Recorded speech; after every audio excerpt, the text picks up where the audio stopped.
오전 11시 대기업 본사 지하 2층 구내식당은 이미 점심시간을 준비하는 분주함으로 가득했습니다. 스테인리스 조리대 위에서는 국물이 팔팔 끓고 있었고 배식 코너에서는 직원들이 마지막 점검을 하고 있었죠. 최소라는 앞치마 끈을 다시 한번 단단히 매며 깊게 숨을 들이마셨어요. 26살 이곳 구내식당에서 일한 지 벌써 1년이 넘었습니다. 급식업체 소속 계약직이라는 애매한 신분이지만 그래도 이 일에 나름의 보람을 느끼고 있었죠. 소라야, 반찬 리필 좀 부탁해. 주방에서 김 선배가 소리쳤어요. 소라는 얼른 대답하며 무거운 스테인리스 통을 들어 올렸습니다. 김치와 나물 반찬들이 가득 담긴 통을 배식대로 옮기면서 그녀는 마음속으로 다짐했어요. 오늘도 밝게, 친절하게. 사실 이 구조가 참 복잡하다는 걸 소라도 잘 알고 있었어요. 총무팀에서 급식업체에 위탁을 주고 급식업체는 다시 파견회사에 인력을 의뢰하고 파견회사가 소라 같은 직원들을 보내는 거죠. 문제가 생기면 책임은 맨 아래에 있는 사람이 지게 되어 있는 구조예요. 점심시간이 시작되자 직장인들이 하나둘 몰려들기 시작했습니다. 소라는 배식용 국자를 들고 자리에 섰어요. 안녕하세요. 맛있게 드세요. 한 명 한 명에게 인사를 건네며 정성스럽게 음식을 떠주었죠. 하지만 모든 사람이 소라의 친절함을 좋게 보는 건 아니었어요. 정직원 몇 명이 소라 뒤에서 속삭이는 소리가 들렸습니다. 저 여자 왜 저렇게 오버하지? 그냥 음식만 주면 되는 거 아니야? 맞아. 급식실 직원 주제에 너무 나서는 것 같아. 소라의 가슴이 조금 아팠지만 그래도 웃음을 잃지 않으려 했어요. 이런 차가운 시선들이 처음은 아니었거든요. 계약직이라는 신분, 그리고 서비스업이라는 이유로 받는 무시와 편견들. 하지만 소라는 생각했습니다. 내가 할 수 있는 건 최선을 다하는 것뿐이야. 그때 배식줄 끝에서 허름한 점퍼를 입은 할아버지 한 분이 천천히 다가오고 있었어요. 머리는 희끗희끗하고 옷차림도 소박했지만 눈빛만은 따뜻해 보였습니다. 소라는 다른 손님들과 똑같이 밝게 인사했죠. 안녕하세요. 어서 오세요. 한병철 할아버지는 소라의 인사를 받고 온화하게 미소를 지었습니다. 고맙네, 젊은 양반. 그의 목소리는 나이에 비해 힘이 있었지만 어딘지 외로워 보이기도 했어요. 소라는 할아버지의 식판에 밥을 정성껏 담아주며 물었습니다. 오늘 메뉴는 어떠세요? 된장찌개가 특히 맛있게 끓었거든요. 할아버지는 고개를 끄덕이며 대답했죠. 그래, 된장찌개 좋지. 집에서 먹던 맛이 그리웠는데. 다른 직원들은 바쁘다는 핑계로 대충 음식을 떠주곤 했지만 소라는 달랐어요. 할아버지의 반찬통에 김치를 담아주면서 이거 저희가 직접 담근 거예요. 너무 맵지 않고 깔끔할 거예요 라고 설명해 주었습니다. 할아버지는 식사를 마친 후에도 자리를 쉽게 뜨지 않았어요. 식당 한 구석 테이블에 앉아 천천히 물을 마시며 주변을 둘러보곤 했죠. 소라는 설거지를 하면서도 할아버지가 혼자 계신 게 마음에 걸렸습니다. 할아버지, 식사 맛있게 하셨어요? 소라가 물통을 들고 다가가서 물을 채워드리며 물었어요. 한병철은 반가워하며 대답했습니다. 아, 고마워. 집에서 혼자 먹는 밥보다 훨씬 맛있네. 그렇게 며칠이 지나자 할아버지는 거의 매일 구내식당을 찾았어요. 언제나 같은 시간, 같은 자리에서 조용히 식사를 하셨죠. 소라는 할아버지가 오시는 시간을 자연스럽게 기억하게 되었고 미리 따뜻한 물을 준비해 두곤 했습니다. 어느 날 할아버지가 요즘 날씨가 쌀쌀해져서 관절이 좀 아프네라고 하시자 소라는 그럼 오늘은 국물을 좀 더 뜨겁게 해드릴게요라며 갓 끓인 찌개를 떠드렸어요. 이런 작은 배려들이 쌓여가면서 둘 사이에는 자연스러운 정이 생겨났습니다. 하지만 이런 모습을 지켜보는 다른 직원들의 시선은 곱지 않았어요. 저 할아버지랑 뭔 사이야? 왜 저렇게 특별 대우해주지? 급식실에서 손님이랑 친해지는 게 맞나? 뒤에서 웅성거리는 소리들이 소라의 귀에 들렸지만 그녀는 신경 쓰지 않으려 했습니다. 정직원 박 과장은 특히 소라의 행동이 마음에 들지 않는 듯 했어요. 최소라 씨, 여기가 사교클럽인 줄 아세요? 음식만 주면 되는 거 아닌가요? 하지만 소라는 정중하게 대답했습니다. 죄송합니다. 그냥 어르신이 혼자 계셔서 안쓰러워 보여서요. 한병철 할아버지는 소라의 이런 따뜻함을 진심으로 고마워했어요. 이 나이에 이렇게 친절한 사람을 만나다니 참 고맙네. 할아버지의 진심 어린 말에 소라는 뿌듯함을 느꼈습니다. 비록 다른 사람들의 시선은 차가웠지만 이런 작은 인연이 그녀에게는 큰 힘이 되었어요. 문제는 그 다음 주 월요일에 터졌습니다. 소라가 평소처럼 출근해서 앞치마를 메고 있는데 급식업체 팀장인 이 과장이 심각한 표정으로 다가왔어요. 최소라 씨, 잠깐 사무실로 와보세요. 이 과장의 목소리는 평소보다 딱딱했습니다. 소라는 가슴이 두근거리기 시작했어요. 뭔가 안 좋은 일이 생긴 것 같은 예감이 들었거든요. 사무실에 들어서자 총무팀 김대리와 박 과장이 이미 앉아 있었습니다. 분위기가 심상치 않았어요. 김대리가 서류를 펼치며 차가운 목소리로 말했습니다. 최소라 씨에 대한 민원이 들어왔어요. 민원이요? 소라의 목소리가 떨렸어요. 무슨 일인지 전혀 감이 잡히지 않았거든요. 박 과장이 서류를 보며 읽어내려갔습니다. 고객에게 반말을 했다는 신고가 있었고요. 근무 중에 특정 고객과 사적인 대화를 나눠서 다른 고객들이 불쾌감을 느꼈다고 하네요. 소라는 황당함을 감출 수 없었어요. 그런 적 없는데요. 저는 모든 고객분들께 존댓말로. 하지만 김대리가 손을 들어 말을 막았습니다. 벌써 몇 건의 신고가 들어왔어요. 특히 어떤 할아버지와 지나치게 친밀하게 대화한다는 내용이 반복적으로 제기됐다고 하네요. 이 과장이 안쓰러운 표정으로 소라를 바라봤지만 어쩔 수 없다는 듯 고개를 저었어요. 소라 씨도 알잖아요.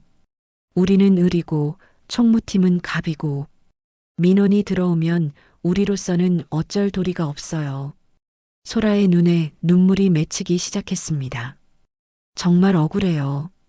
저는 그냥 친절하게 대했을 뿐이에요. 할아버지가 혼자 계셔서 안쓰러워 보였거든요. 하지만 박 과장은 냉정했어요.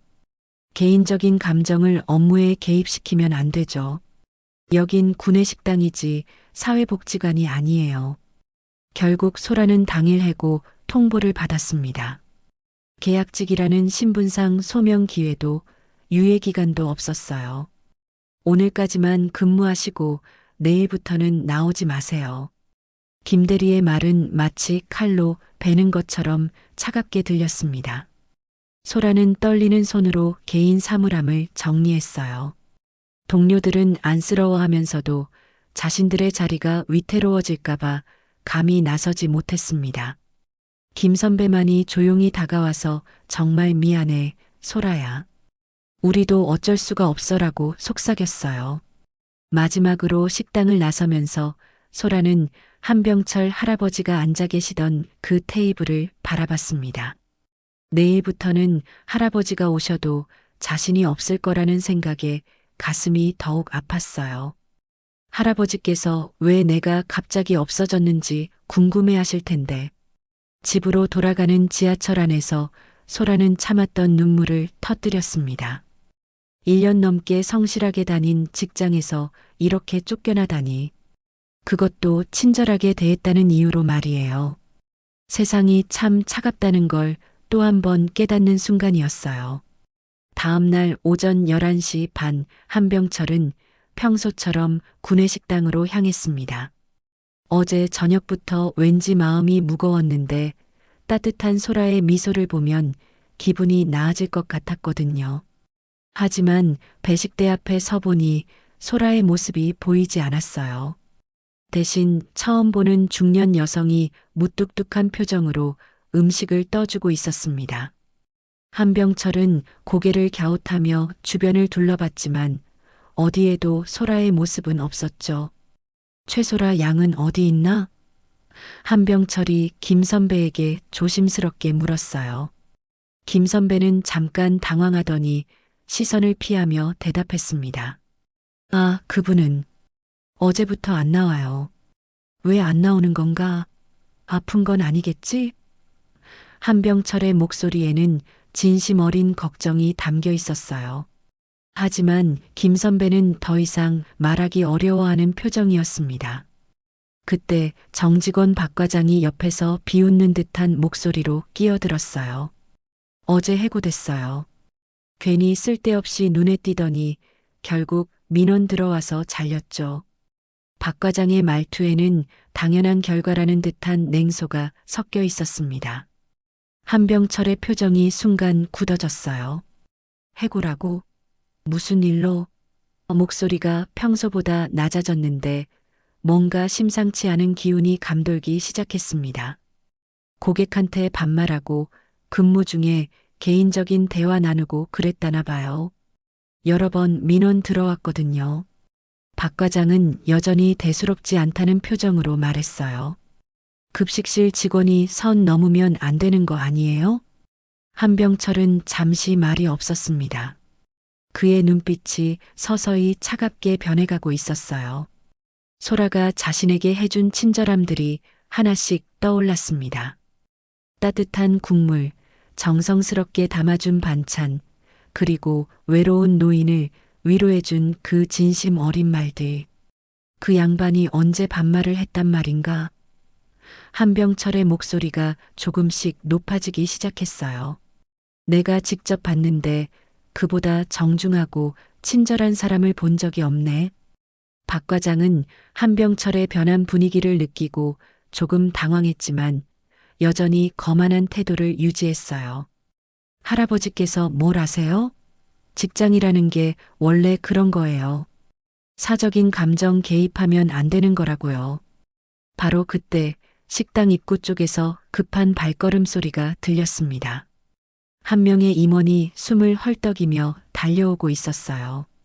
그는 한병철을 발견하자마자 얼굴이 하얗게 질렸습니다. 명예회장님, 임원은 한병철 앞에서 깊숙이 허리를 숙였어요. 여기는 어떻게 오셨습니까? 순간 식당 안이 조용해졌습니다. 박 과장의 얼굴에서 혈색이 사라졌고 주변에 있던 직원들도 상황을 파악하지 못한 채 어리둥절해했어요. 명예회장님이라는 호칭이 공기 중에 울려 퍼지면서 모든 것이 달라지기 시작했습니다. 한병철은 임원의 인사를 받으며 천천히 고개를 끄덕였습니다. 하지만 그의 표정은 평소의 온화함과는 달리 서늘해 보였어요. 자네는 누구인가? 저는 총무 담당 상무 정철수입니다. 회장님. 정상무는 식은땀을 흘리며 대답했어요. 주변 직원들은 상황을 파악하고는 하나둘 긴장하기 시작했습니다. 특히 박 과장은 얼굴이 새하얗게 질려서 말도 제대로 못하고 있었죠. 정상무. 한병철의 목소리가 낮고 무겁게 울렸어요. 우리 회사 구내식당에서 일하던 최소라라는 직원이 어제 해고됐다는데 무슨 일인가?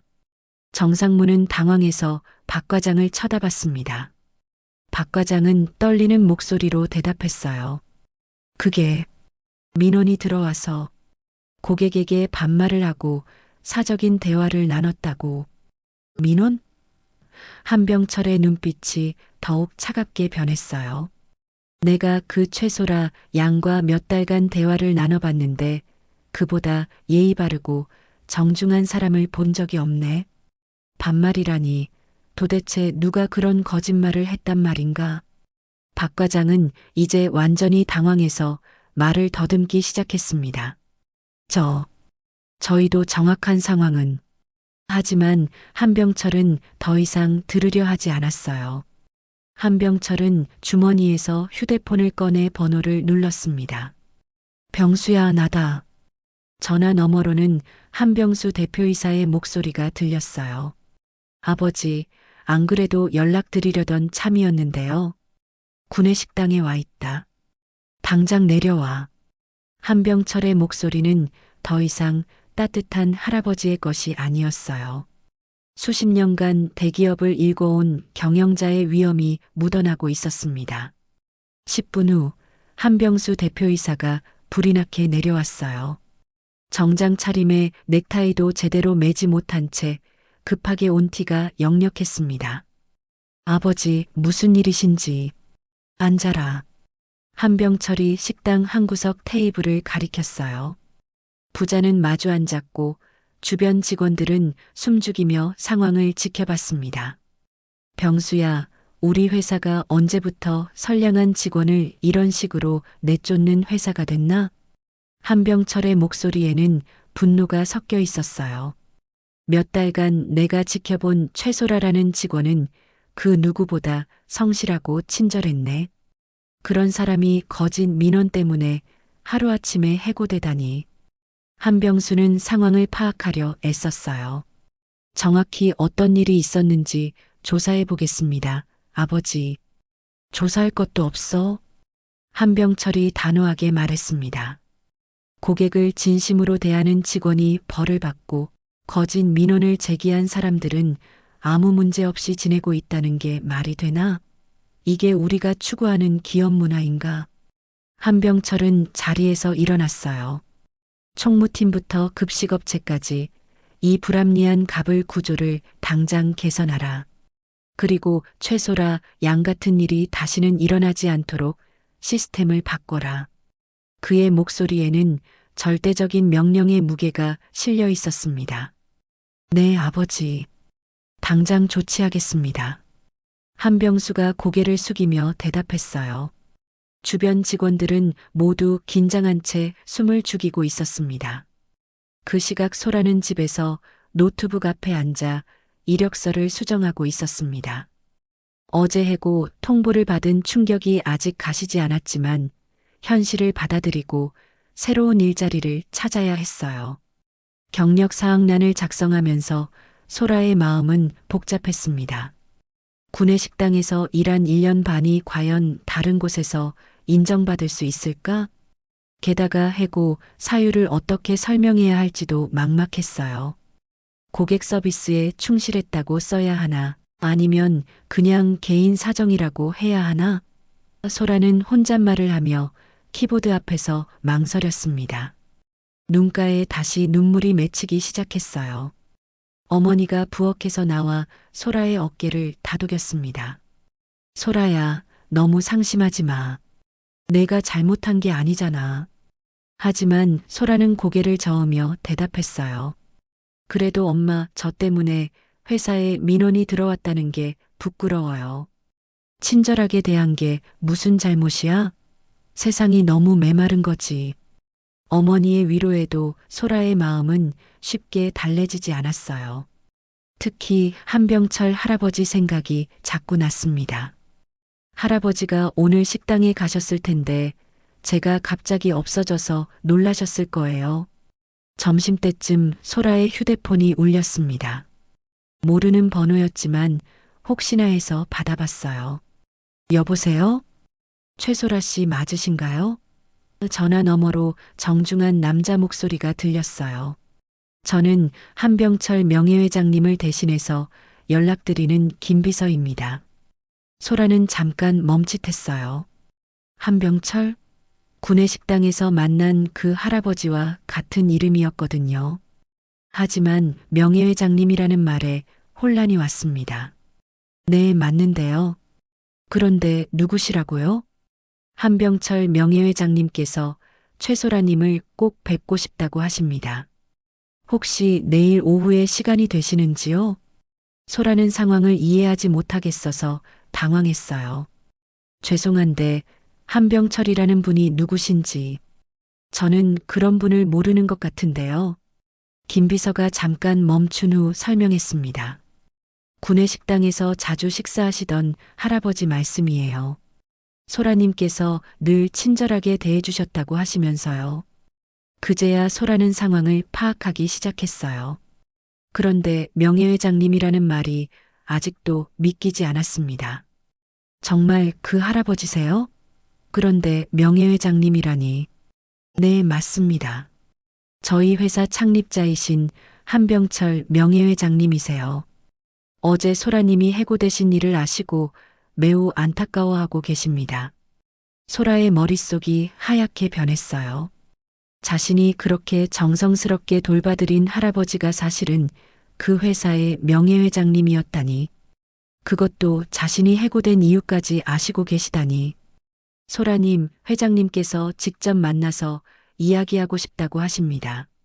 내일 오후 2시에 본사 회장실로 오실 수 있으신가요? 소라는 떨리는 목소리로 대답했어요.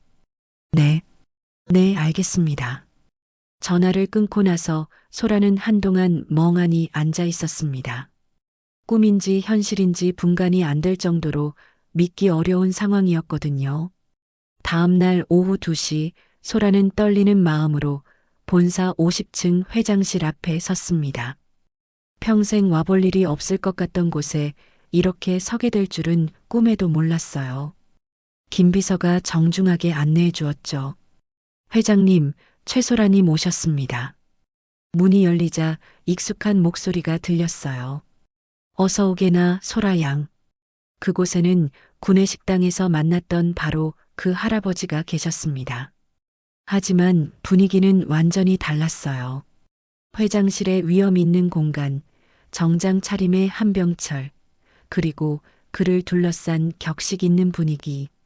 소라는 어떻게 인사해야 할지 몰라 어색하게 서 있었습니다. 앉게나. 한병철이 소파를 가리키며 따뜻하게 말했어요. 그제야 소라는 조금 안도했습니다. 목소리만큼은 구내식당에서 만났던 그 친근한 할아버지와 똑같았거든요. 소라 양 미안하네. 내가 신분을 제대로 밝히지 않아서 놀랐을 거야. 한병철의 첫마디였어요. 소라는 고개를 저으며 대답했습니다. 아니에요. 제가 몰라 봬서 죄송해요. 아니야. 자네가 잘못한 게 아니네. 오히려 고맙다고 해야지. 한병철이 진심 어린 표정으로 말했어요. 몇 달간 이 외로운 늙은이를 따뜻하게 대해줘서 정말 고마웠어. 소라의 눈에 눈물이 맺히기 시작했어요. 회장님, 저는 그냥 당연한 일을 했을 뿐인데요. 한병철은 고개를 저었습니다. 당연한 일이라고? 요즘 세상에 그런 마음을 가진 사람이 얼마나 되는지 아나? 김 비서가 차를 가져다 주고 나가자 한병철이 본격적으로 이야기를 시작했어요. 소라 양, 어제 구내식당에 갔다가 자네가 해고됐다는 얘기를 들었네. 정말 화가 났어. 괜찮아요, 회장님. 제가 부족했나 봐요. 소라가 고개를 숙이며 말했지만 한병철은 단호하게 고개를 저었어요. 절대 자네 잘못이 아니야. 오히려 우리 회사 시스템이 잘못된 거지. 한병철의 목소리에 분노가 섞여 있었어요. 고객을 진심으로 대하는 직원이 벌을 받는다니 이게 말이 되나? 한병철은 잠시 창밖을 바라보더니 다시 소라를 향해 몸을 돌렸어요. 소라 양, 내가 제안하고 싶은 게 있네. 소라가 긴장하며 그를 바라봤습니다. 우리 회사에 사회공헌재단이 있어. 그곳 식품복지팀에서 일해보는 게 어떨까? 한병철의 제안에 소라는 깜짝 놀랐어요. 저에게요? 하지만 저는 그런 자격은 충분해. 한병철이 미소를 지으며 말했어요. 고객의 마음을 먼저 헤아릴 줄 아는 사람, 진심으로 남을 위할 줄 아는 사람. 그런 사람이 꼭 필요했거든. 소라는 믿을 수 없다는 표정으로 한병철을 바라봤어요. 정말 괜찮을까요?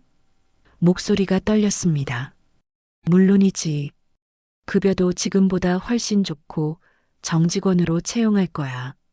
한병철의 말에 소라의 눈에서 눈물이 흘러내렸어요. 감사합니다. 정말 감사합니다. 한병철도 눈시울이 붉어졌어요. 고마워해야 할 사람은 나야. 자네 같은 사람이 있어서 이 회사가 아직 희망이 있다는 걸 깨달았거든. 석 달 후 사회공헌재단 사무실에서 소라는 활기찬 목소리로 전화를 받고 있었습니다. 네, 한국사회공헌재단입니다. 최소라입니다. 그녀의 책상 위에는 여러 지역 복지관과의 협력 프로젝트 서류들이 정리되어 있었어요. 소라는 이제 식품복지팀의 주임으로 일하고 있었습니다. 독거노인 급식 지원 사업, 아동 급식 프로그램, 그리고 지역사회 푸드뱅크 운영까지 구내식당에서 한 사람 한 사람을 돌보던 그 마음으로 이제는 더 많은 사람들을 도울 수 있게 되었죠. 소라 씨, 구내식당 개편 회의 준비됐나요? 팀장이 물어보자 소라가 고개를 끄덕였어요. 한병철 명예회장의 지시로 시작된 구내식당 시스템 개편 프로젝트에 소라도 자문 역할로 참여하게 되었거든요. 회의실에 들어서자 총무팀 정상무와 새로 부임한 급식업체 관리자들이 앉아 있었어요. 예전에 소라를 해고했던 박 과장은 이미 다른 부서로 발령이 난 상태였습니다. 최 주임님, 직원 채용 기준안 검토해 주셨나요? 정상무가 정중하게 물었어요. 소라는 자료를 펼치며 설명하기 시작했습니다. 네, 단순히 업무 능력뿐만 아니라 고객 서비스 마인드를 중요하게 평가하는 방향으로 개선했어요. 새로운 시스템에서는 직원 추천제가 도입되었습니다. 기존 직원들이 인성과 서비스 정신을 갖춘 사람을 추천하면 그들에게 우선 기회를 주는 제도였죠. 또한 갑을 관계를 개선하기 위해 직접 고용 비율을 늘리고 정당한 절차 없이는 해고할 수 없도록 규정도 강화했어요. 회의를 마치고 나서 소라는 구내식당에 들렀습니다. 요즘은 가끔씩 현장 점검도 겸해서 들르곤 했어요. 새로 들어온 직원들이 환한 미소로 고객들을 맞이하는 모습을 보니 뿌듯했습니다. 그때 익숙한 목소리가 들렸어요. 소라 양. 한병철 명예회장이 식판을 들고 배식대 앞에 서 계셨습니다. 소라가 반갑게 인사했죠. 회장님, 오늘도 구내식당에서 식사하세요? 그럼 여기 밥이 제일 맛있는데. 한병철이 웃으며 대답했어요. 새로 들어온 직원이 정성스럽게 음식을 담아드리자 그는 고맙다는 인사를 잊지 않았습니다. 함께 식사를 하면서 한병철이 말했어요. 소라 양 덕분에 우리 회사가 많이 달라졌네. 요즘 직원들 표정이 훨씬 밝아졌어. 소라는 겸손하게 고개를 저었습니다. 제가 한 건 별로 없어요. 모든 분들이 노력해 주신 덕분이죠. 아니야, 자네가 보여준 진심이 모든 걸 바꾼 거야. 한병철이 따뜻한 눈빛으로 말했어요. 따뜻한 밥 한 숟가락에 담긴 진심, 그게 결국 회사를 바꾸고 사람을 바꾸는 법이거든. 식사를 마치고 나서 소라는 창밖을 바라봤습니다. 몇 달 전만 해도 억울함과 절망으로 가득했던 마음이 이제는 희망과 보람으로 채워져 있었어요.